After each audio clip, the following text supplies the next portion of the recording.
কুরবানি এলে গরুর মাংস আমরা অনেকেই ডিপ ফ্রিজে সংরক্ষণ করে থাকি, কিন্তু অধিকাংশ মানুষই জানে না কিভাবে এই গরুর মাংস সংরক্ষণ করতে হয়, যার ফলে কিছুদিন যাওয়ার পরই অনেকেরই মাংস রান্না করার পর মাংস থেকে গন্ধ আসে।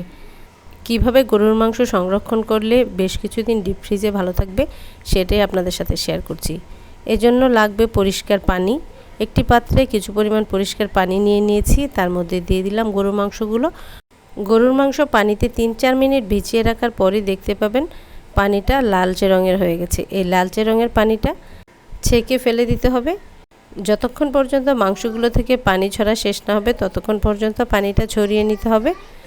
এরপর পরিষ্কার পলিতে গরুর মাংস ভরে নিতে হবে। যার যার ফ্যামিলির প্রয়োজন অনুযায়ী গরুর মাংস রেখে দিতে পারেন। প্যাকেটে মাংস ভরে নেওয়ার পর মাংসের প্যাকেটটি গিট দিয়ে নিতে পারেন কিংবা পেঁচিয়েও রাখতে পারেন। আমার আজকের ভিডিও যদি কারো এতটুকু উপকারী আসে তাহলে আমার ভিডিও ধন্য। আবারও ফিরে আসবো নতুন কোনো রেসিপি নিয়ে। সবাই ভালো থাকবেন। ঈদ মোবারক। আল্লাহ হাফেজ।